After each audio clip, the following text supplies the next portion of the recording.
Hey there, everyone. Welcome back to the channel. It's Denise Salcedo. I am very excited to introduce to you my guest for today because he is a former two-time world heavyweight champion, a former NXT champion, and you can currently see him in New Japan Pro Wrestling and TNA Wrestling, Nic Nemeth. Nic, welcome to the podcast. How are you? I'm fantastic. Thank you for having me. I see you got my email about all my accolades. I appreciate that. I once also ate a 96-ounce steak, but I don't like to brag. So Hey, that would have been like a really cool fun fact to like have in this intro. Like, how'd she get that information? That would have been great. like I was 2 tables over. I watched it. Yes. Oh my gosh. Well, Nic, I got to tell you, I'm very excited to talk to you today because you have had such a long career and really like we can go in so many different directions, but I definitely want to go ahead and touch on the now and what you're doing. But before we get into that, I want to start off by asking you, how are you? I know your schedule's a little bit all over the place. Not too long ago, you were doing GCW and you got a lot of big stuff coming up. Yeah, I've been very fortunate. I did 19 and a half years. And in that 19 and a half years, there was only 3 TVs that I was unable to perform for. And I feel like people kind of skip over that because that's never been done before. That will never happen again. No one will ever be close to that. I don't know. Even the greatest of all time that you can think of in your head, name them. They were out for a year, 4 years, 5 years, 10 years, you name it. So I really like to speak to that. I think my training wrestling wise and in the gym and collegiate wrestling, I think prepared me all the way through to always be fighting and working through and always adapting to different positions, whether it's in the ring or outside. And I really just think that's a huge thing that we kind of gloss over. He's like, your titles and matches, that's all great. And I've been very fortunate, amazing moments in wrestling history that I've been a part of. But man, that I really feel like, can you think of anyone in the sport of wrestling that you would even put anywhere near me that had that career mainstream on television for almost 20 straight years? Can you think of anybody, even any of your favorites? Like behind you, Hitman. Nope. Yeah. Sorry. It's a tough one. It's a tough list. Like I'm trying to think and I'm like nearly 20 years. Like that is a whole lot, man. But it's a very, it's very, very lucky that you were able to get all of these really great opportunities. Yes. Yes. And there is some luck involved, and that's accurate, but it's also the harder you work, the luckier you get kind of thing. But also there's a negative part to that. There was the working through injuries maybe you shouldn't be working through. Then there's the if you never leave, you don't ever come back and get the big cheer and people begging for you. They kind of take you for granted, whether it's behind the scenes, take you for granted, or in the crowd and they get used to it. So there's positives and negatives there. I just wanted to point that out. I go, man, I forget every once in a while, like, man, no one will ever, ever, ever come anywhere near that feat in this sport or any other one. I don't know, maybe chess. I don't follow it as much. I should. But yes. So anyway, in that 19 years, so many moments. I've been very fortunate. But also I feel fantastic. And at 43, you're not supposed to 19 years of wrestling. You're not supposed to be totally standing up straight, feeling better than you ever have. But I do. And I can't wait to continue to keep doing things. It's like, it's weird. It used to be like, oh man, I got 48 more hours to relax before I go back on the road. Now it's, man, 48 more hours. Here we go. And I'm back in there. So it's kind of a 180, I believe, on in the last couple of years of sitting around and going, man, I need some time off, or I need to go away, or I need to just not be at work for a little bit. And now it gets to the point where I can't wait. Every week. Can't wait. I love that you just painted that big difference of like, oh my gosh, 48 hours until I go to work. And now it's 48 hours until I go to work because, like ever since you left WWE, we're getting to see like this entire new side of you. And you just started. Like, that's the thing. We've gotten to see you, you got to appear at Wrestle Kingdom in New Japan. And that was like the first big thing that we saw you do post WWE. But then afterwards, you ended up closing TNA Wrestling Hard to Kill. And there's like these really great shots of you where you're out there in the crowd, really living it up and soaking the moment. And so to kind of get to see all of that already is a really good start. But before we get to New Japan, before we get to TNA, I do want to start with your ending with WWE, because you mentioned 19 years. That's nearly 2 decades where you're in the same place, the same environment. You're obviously, people come and go, but primarily it's still, you're working with a lot of people that you already know. What was going through your mind the moment that that chapter of your life ended? It'd be weird. So there was a little bit of a backstory. There was, man, 15 years ago, every WrestleMania, that I didn't have a singles match, I'd be like, oh man, the Friday after, I might be getting a phone call. This might be it. You gave it your all. You pitched your ideas. You left your heart out there. But sometimes it's show business. It doesn't work out. So there was about 10 or 11 years of those 19 where I went, the call's coming on Friday. This is it. So be prepared. What am I doing? 11 years ago, maybe I'm going back to law school. 5 years ago, you get to a point where you go, no, I'm really good at my job. I'm very lucky, but also I am a break glass in case of emergency. We need a main event match. So that's what I was doing. I hate that, but also there's some, I don't know, there's some respect in that from the locker room, but I hate it because, everybody wants to be the world champ. Everyone in their mind, I hope, thinks that they're the best, thinks they should be main eventing WrestleMania, thinks they should have the company on their back. And not everybody should, but everybody should feel that way. Because if you don't, then what the hell are you doing here? Who wants to be an okay guy that gets by? If you do, that's cool, but you're not going to make it. And you're not going to be able to sleep at night knowing, I kind of half-assed that one. That should be good enough. No. That's not how this works for me anyway, and business-wise. So, I mean, that's the way I saw it. But I was prepared. It went from dreading that call 10, 11 years ago to I was asking to go for the last 2 years. I said, okay, I'll stay, whatever. Help a couple young guys I really liked out. Do what I can to help around. I go, guys, it'd be different if I was hobbling around or if I didn't get reactions or wasn't good at my job. I'd be happy to take a back seat and help people out. But I go, I'm sitting around 6 days a week, not working, basically in the prime of my career. So let's get going. And so I said, how about this? How about I leave for 6 months? How about I leave for a year? How about I get the hell out of here? And even a couple years ago when they said yes, the next Sunday I'd get a phone call and say, hey, we need you, whatever. It's great. Huge wrestling company, running the world, billions of dollars. They need me? Okay, all right, I guess. I don't need you? Needing? Okay, cool.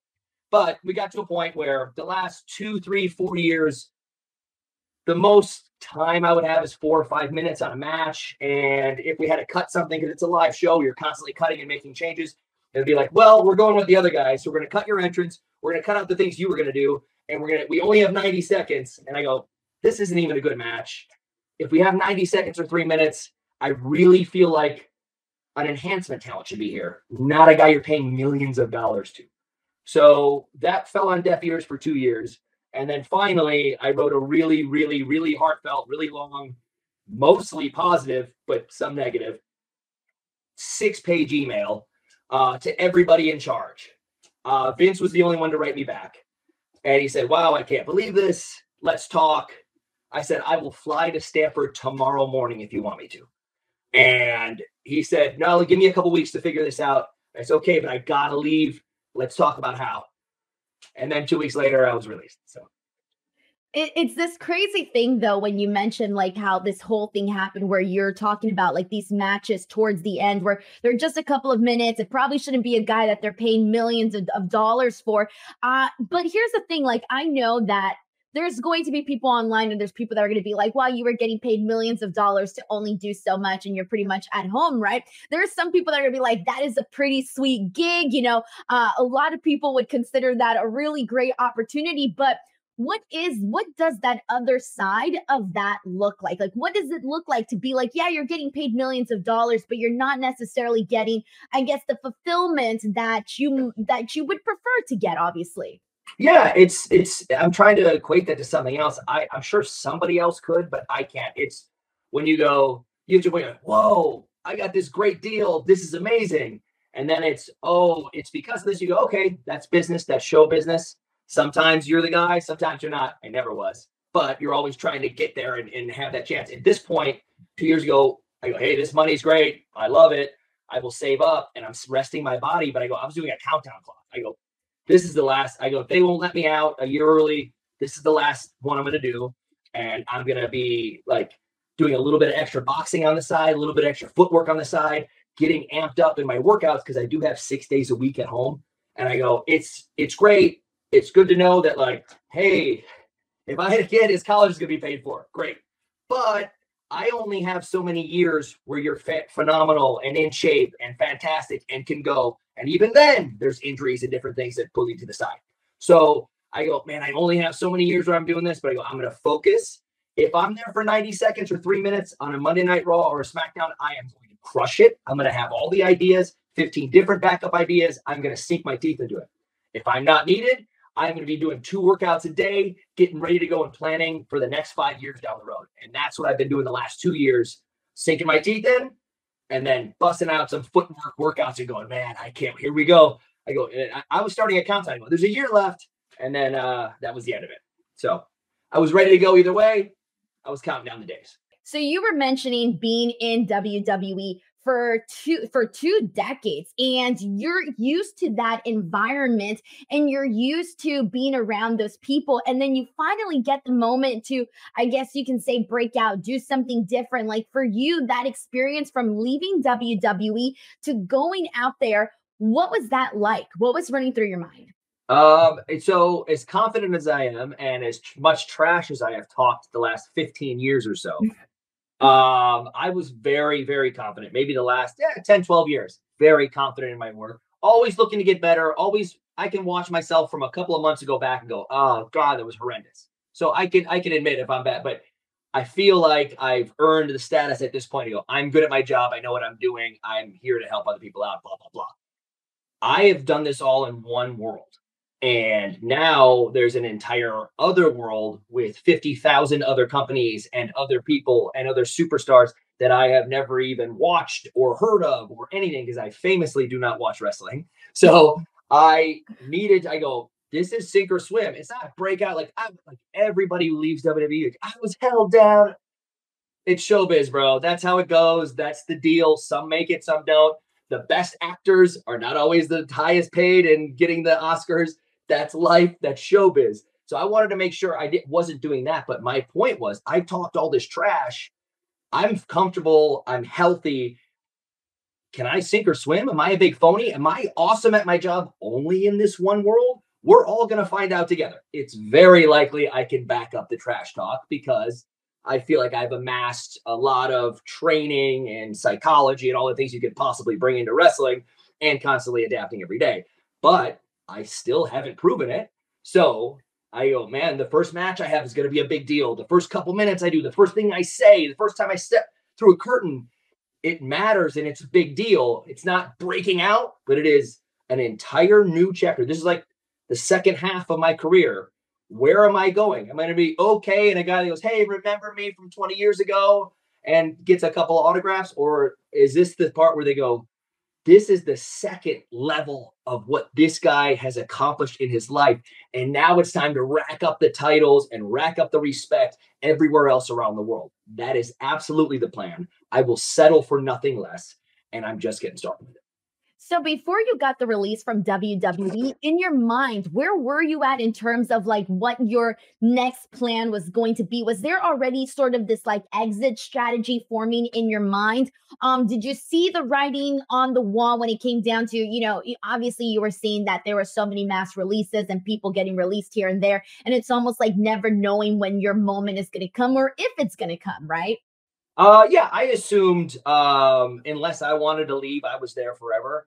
But also I didn't expect the company to be purchased by another company and me making millions of dollars and sitting at home watching. So, but I was fully prepared for the last, watching releases come and go the last 5, 7, 8 years. I wasn't worried at all because one, I was very confident in my skills. And if it was time to go, it was time to go. And it's time to go take those skills elsewhere. Totally fine with that.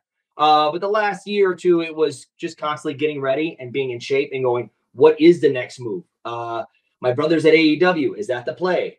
Man, Japan wrestling intrigues me, and I know so little about all the wrestling outside this world. Let me look into that a little bit. Is that the place to be? And then it's like TNA. I go, man, Rude used to be there. He was their guy. He has so many great things. But Scott D'Amore was there. He's making so many great moves the last 10 years or so. Man, there's so many different options. Where can I go with this? And that part made me excited because, one, I didn't know. The day I got released, within an hour, I had offers to go to several other companies, which is so funny. It's so I go, you don't know. Again, I keep saying this is showbiz. You're in a world where you're like, hey, I'm good at this. I'm one of the guys. When you get out of there, it might just be, hey, thanks. That was it. Or is it, hey, if you make these moves on your own, then some people will start talking. Or is it everyone's going, we've been dying for the day when we could possibly get you. And I am very fortunate to have several people calling me that day, that whole week, nonstop. I had to turn my phone off because it got too hot and I couldn't answer texts. So, and a guy who doesn't even use the F word, friends, I was blown away by the response that people were putting on social media, sending me. Ridiculous. And I am not a heartfelt guy. It's so ridiculous. I go, at some point, I just couldn't even text my dad something. I go, I have to turn my phone off or throw it away. So that is all such a huge positive. Either way, I was ready to go do something on my own. I was making some plans, not a list or thing. I just go, this place looks great. Zack Ryder's doing some awesome stuff. Matt Cardona's doing awesome stuff. And I go, what can I do that's different, but also lets everybody know that equity that I put into this character that I've been building for 20 years, that is all still going to be there. But what is an edge? What is a change? What is something that I pitched that is still me, but not a fake character that wasn't going to work in WWE, but works now because I'm out and do my own thing. And all these options are hitting you. And you're like, you think you're ready. I planned for 2-3 years for this. And then the day it happens, you're like, okay, what the hell do I do now?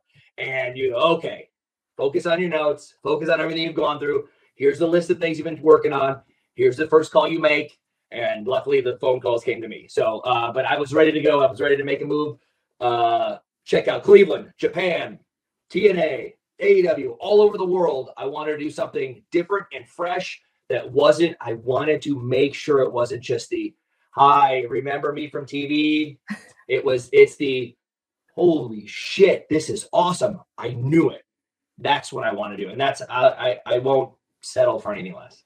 No, but I feel like that's the kind of mentality that you need to have to move forward. You mentioned somebody like you mentioned Matt Cardona, and Matt Cardona is one of the people that have found themselves to be very successful post WWE, and getting to see him do what he's been able to do. I feel like there's definitely, a lot of admiration. And I'm sure other people, including yourself, are seeing that and going like, dang, there is these other opportunities and these other ways to make a living outside of WWE. So, with that being said, when you think about, you had said in an interview that I was watching, you had said that you, there was moments where you were going to leave WWE, and you had mentioned it, but they basically offered you more money and more money to stay. Now, I feel like a lot of people in that position would have probably done the same thing because, money is very tempting and we all love it. But to get to see that, looking back at that, do you wish you would have left sooner? Do you wish that you just do you think you would have kept going had they not released you? Well, I mean, like I said earlier, I was counting down. There was almost exactly a year left. So like a year and 4 months or something. So I was counting down. I go, this was going to be the last year for me there. No matter what wheelbarrow they backed up full of money, whatever, that's fine. I go, at this point, I go, now I'm getting to the point where I go, if I stay here, if I sign another deal, 45, 46 years old, that's okay if you're me, in great shape. But to be starting a new career there, I don't like that. I go several different times. I go, this is the last time I'm signing this. And then it was like, well, we really want you to work with this guy and this guy. And wouldn't it be great if you were there? I go, damn it. Okay. And it's like, and then this time I went, okay, this one's for me. I'm going to sign this deal because now my family doesn't have to work in case there's an emergency. But when I'm going to count down the days, and the day this contract ends, I'm on a flight to Japan or something. And one way or another, just getting right to it. But I go, okay, they called my bluff, got me a year early. That's fine. I was ready to go. But it was it is making that same decision again, 100%. Yes, I was there to help a few friends, help a few young guys that I really took a shine to and was rooting for, and also paid a bunch of money. Who's going to turn that down? It'd be different if, oh, I got paid a bunch of money and I half-assed it, or I paid a bunch of money and I hurt my knee really bad and I'm kind of hurt now and I don't know what I'm going to do. No, I did my job, crushed it, and now I'm out on my own crushing it. I love that, man. I really do, because it's like you're going out there and you're kind of seeing what's out there. Like you mentioned, New Japan Pro Wrestling, TNA Wrestling, all of that. So let's go ahead and dive into that. So I want to start off with New Japan. So you're going to be making your in-ring debut with New Japan February 23rd. You're going to be competing against David Finlay for the IWGP Global Heavyweight Championship, night one of New Beginning in Sapporo. Now, you know, and everybody here knows that there are certain expectations when you step into a New Japan Pro Wrestling ring. How are you feeling heading into it? Like, what are your emotions? Where's your confidence level at? Knowing that people are going to be watching and just obviously, you know, saying like, oh, does he belong? Does he not belong? All of that.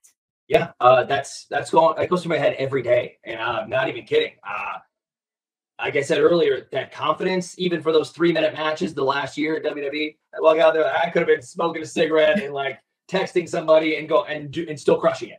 But in this case, I'm very nervous. This is a sink or swim. This is a, hey, he talked all this trash. He's out on his own now. There's like, you can't say someone was holding you back. You can't say you weren't allowed to do something. You have all the tools and you are given this I've given this huge opportunity for a title match against Finlay for New Japan. It is a big deal, no matter who you are or what you're doing. That is huge. This opportunity, if I go out there and give it like a C+ or an A- effort, maybe I don't belong there. And that might get exposed right away. I'm nervous about it. Like I said, I'm confident, but every day I go, this is the big one here. This lets the entire world know you're full of crap and you're a big phony, or damn, this guy has got it for 10, 20 more years. Here we go with New Japan. Let's crush it. So I'm nervous as hell. I barely sleep as it is. And now every night I'm getting down to less than a week. I'm flying out to Japan. I go, are you ready for this? Do you got this? And it's just like, all right, 10 more minutes of cardio. He's like, I don't want to be tired at the 45-minute mark. I don't want to half-ass a clothesline that should kill somebody that barely gets him. I want to let everyone see the absolute work of art I've been working on, and I want to show them that. And this is the first one I've had. I've had a couple of awesome matches with young guys at TNA, killers. They are so good. There's so many people on that roster that I'm just even learning their names and getting to know and watching and go, oh my God, how do you guys do this? I got to fight Matt Cardona at GCW. Absolute blast. We beat the hell out of each other. So fun. But now this is a title match. This is a pay-per-view main event. They're giving me this opportunity sight unseen. If I half-ass this, like I said, if I get an A- and just don't close out like I always have my entire life, if they don't call me out on it, I will. And say, listen, I'm sorry, I don't belong here. But I'm pretty confident I am going to crush this thing. Finlay's going to fight for his life. We're going to beat the hell out of each other. And one of us is going to be standing tall with that title. And damn it, I hope it's me. And you know, the second like that all goes down, people are going to be like, oh, we want to see Nic Nemeth versus this person versus that person. And, you know, hopefully that is like what we get to see. Hopefully but it's very exciting, though. I want to see Nic Nemeth putting guacamole on my Chipotle for me next week. Hopefully that's the case.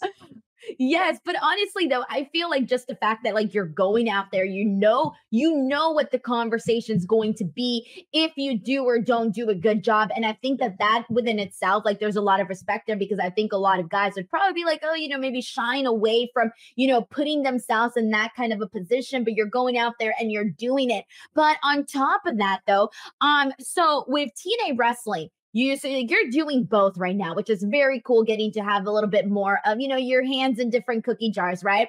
So with TNA Wrestling, you were able to come out in their show that was like one of their most talked about shows in a very long time, Hard to Kill, TNA Wrestling in Las Vegas. You closed out that show attacking Moose, who had just won the title. How did it feel for you knowing how many eyeballs that particular show had, for you to come out and be the person that closed out the show and to have that moment? It's weird. There's so many different things. One, again, I'm given this huge golden opportunity, the thing that I wished for 19 years, and it's like you have it. And then you start getting in your own head. It's like, okay, it's a couple weeks away, it's a couple months away, it's a day away. Oh my god, okay. Then it's you're showing up and doing one thing. What if you mess up that one thing? You're like, oh my god, I have this golden opportunity to close out an amazing kick-ass rebranding. TNA is back. Amazing main event for the title. And if I come out there and I don't react correctly, or I move funny, or I fall down, or I trip coming out of the crowd, I have ruined this moment, and I have put a black mark on this pay-per-view. And it's like, no. This is all on me to make it special. I'm very blessed to have this golden opportunity. Make it count. Here's how you do it. I'm like, oh, do I stand like this? Do I make this face? And then it all goes out the window because you're like standing there and you're just feeding off the crowd. And then I was very lucky. Scott D'Amore and Tommy Dreamer had all these different ideas, and I would love to take credit for it. But man, those two are the heart and soul of that company, and were. Yeah. But they wanted to give me this opportunity. I'm so thankful and grateful. But I just wanted it to work. I wanted it to go. I famously don't watch wrestling. Nobody's expecting me to show up at TNA's pay-per-view. No one's expecting me to show up in New Japan. Get the hell out of here. My brother and I had a hideout in a hotel for a day and a half in Japan because we couldn't want to walk the streets and have one person see us and figure it was so great. I go, nobody knows. And in wrestling and professional wrestling, all the companies, once, twice, every 2, 3, 5 years, you get a moment to make something like that. And I was very lucky to get 2 of them. And I go, I want these to be special, and I want no one to know what's coming. And I want everyone to know, here's how I'm kicking this off, and this is where we're going. Man, I think that's freaking awesome. Like you mentioned, getting to have not one, but those 2 moments is very, very cool. So you mentioned something about, getting to work with some of the newer talent on TNA Wrestling. I wanted to ask you about that because I know you had 2 matches already with TNA. What was it like, first of all, this is a 2-part question. What was it like to finally have your first match outside of a WWE ring? And then on top of that, getting to work with all of this like young talent. There's a good mix of people in TNA Wrestling, people with different careers, but they do have a lot of young talent there. What's all of that been like? So one, again, dead serious. I go, guys, what is the time here on this match? About 10, 12 minutes ago. I'm used to 3. I mean, there was 15 years in a row where it was like 25 or 30, and I didn't even bat an eye. But I go, I've been on this thing where I can do all the cardio in the world. I can be ready to go. I can work out twice a day. But it's not the same as wrestling matches against an opponent. For the last year, I've barely been in the ring. It's been freaking me out. And I'm so lucky. It was like I got in the ring 2 different times with the Rascals, TNA. Young dudes, they can do everything in the world. And here's the best part. I thought I was like, oh, these young guys would fly around and they don't know what the hell they're doing. Nope. Both of them already on the way to being absolute fantastic professionals. I was like, oh, I was blown away. I thought I'd have to yell at somebody or like, what the hell? Crushing it. And they're kids, which is amazing. But I was nervous. I go 10, 12 minutes ago. I should be fine, but I don't know. I was like, hey, there's a chance we could be 2 minutes in and I'm going and having a panic attack. I don't know. We cut out there and I go right back to just like having fun and feeling it and focusing and talk. And we talked, we changed some things. Beautiful. I go, this is all right. I'm back in it. Great.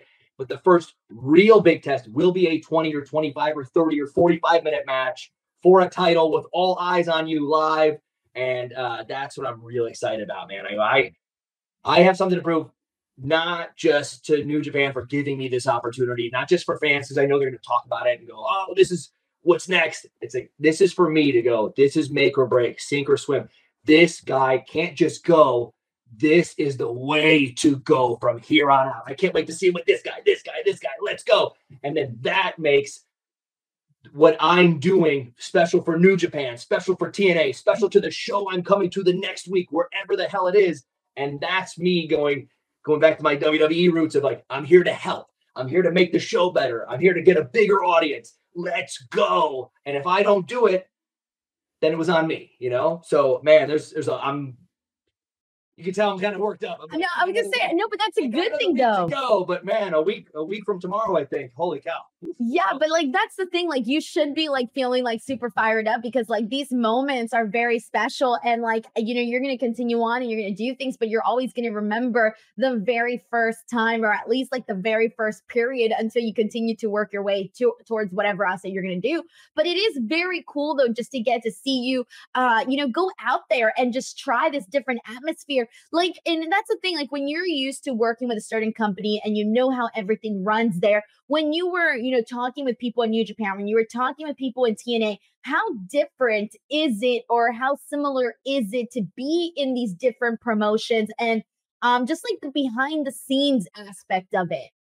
I was unsure going in, I know a wrestling psychology business 101, and I know one company's way, and it is burned into my brain. Trust me. So you go, man, is this the right way at other companies? Not always the case. Everybody's company has a different business model or a different way to go about things, or maybe it's total nonstop action, or maybe it's storytelling and psychology, or maybe it's both. You don't know. And I was lucky to have a few. I really love what Scott was doing with TNA, and Tommy I've known for 20 years. And it's just, I hope it's the same psychology of like, we are storytellers and we make it mean something. And every week is just another piece of this puzzle, and then everybody involved. And then instead of just focusing on one-on-one, you bring in two other guys and you're helping two other guys at the same time. You're telling your story and their story. And I was blown away with that business model and the way they talk, the psychology, the stories. They wanted everything to mean something. I go, wow, okay. I was ready to be shocked by like, hey, do whatever the hell you want. Who cares? You want to see a cool flip? And you're like, oh God. By the way, I don't do flips. I'll catch somebody. But it was, I was blown away by that. You got a lot of leeway to do some things that you normally wouldn't be able to, but they better make sense. They better help the show. They better help the match, and you better deliver with it, or you don't do that again. And I go, I love that. I go, please. I go, if I mess something up, please chew my head off so it burns in my brain and I go right back to it. If I get the job done the right way and good enough, I don't need a pat on the back. Thumbs up. Hey, see you next week. Let's go. Hey man, but when you do a good job though, you're gonna hear it from the people and it's gonna be great. All right, Nick, before we wrap things up, I guess I have one final question for you, and that is I usually like to ask all my guests this generic question, but man, the year we just got it started, 2024, like this is it, like everybody's feeling new year, new me vibes. We talked a lot about the new things that you're doing, a lot of the excitement that's going down for you, but what are those like particular bucket list things that you want to make sure that you accomplish? I don't do bucket list stuff. I don't have a list anywhere. I don't have a vision board. But every day I am thinking like whether I'm thinking like, this is what you're going to do by the end of the year. You still set these goals and accomplish them, even if it's legit. Just wake up or get off your phone and get out of bed. All right, make your bed. Okay, I accomplished the goal. That's a baby goal. Got it. All right. The next two things I do, I'm going to hit the gym and clean my house. Great. It's 10 a.m. and I've accomplished a bunch of goals. What can I do next? So that the same thing is, I don't want to just do wrestling matches or appearances or bounce around. I want to do a little bit more. I want to get into like the behind the scenes of the different companies. I want to get into a YouTube channel with my brother where we have some fun and do some podcast, different things. I got to do a very small part in a movie called Drugstore June with a bunch of comics. Little Esther's the star. Bill Burr produced the whole thing. Friggin' amazing. I'm the luckiest guy in the world. And we're in the middle of working on this right now. Legend of Ricky Thunder with Amigos Films. And it is a very independent wrestling guy. Thinks it's all real. Has from a kid, might not. Good heart. He might have to try and save the world. And it's beautiful. And I am this guy, which is pretty much 80s rock and roll mullet having. I can't grow a mustache, but we'll make it work. We'll fix it. But man, is it going to be beautiful. It's this wholesome story. And I get to sink my teeth into not just behind the scenes stuff, not just wrestling stuff, not just the coordinating of how it goes, but the storytelling and psychology. And it all translates back to the ring, to the companies I'm with. It all goes in a circle motion and just helps every other aspect. I want to do this because one, it's awesome. And Imagos is going to be great with it. It's going to be fantastic, but it's also going to make me better at my job. And every damn day I want to get better no matter what. Hell yeah, man. Nic, I'm so excited for you for like everything that you're working on, all of the cool opportunities coming your way. Before we go, first of all, thank you so much for doing this interview with me. And also, can you like let the people know where they can follow you and some of your upcoming shows, like promote whatever it is that you've got coming up? Sure. I mean, obviously, the Sapporo show in Japan is going to be insane. It's 2 nights, so it's a title match and I believe a tag. I don't even know what the card is exactly because I think we got to see how the first night goes. Uh, Back to TNA at their tapings whenever they have those. Awesome. Social media on Twitter, I'm at Nic Nemeth now. Heel Ziggler's gone. And on Instagram at Nic Nemeth, but that's just I don't know. That's more promoting stuff and everything else. Twitter's where it's our X is the fun stuff where you actually get to have conversations with people, not just posting pictures at the gym. Whatever. But I'll be all over the place, and when I'm doing something and I have tons and tons of appearances and matches all over the world. UK, man, UK, all around the US, a couple other countries coming up too, and I'm very excited about it. You will hear about it on my Twitter. I will post the hell out of it because I want people to come see what I can do. And if you hate it, Nic, thank you so much for doing this interview. To everybody watching, all of the links are in the description box below, and we'll catch you guys next time. Bye, everyone.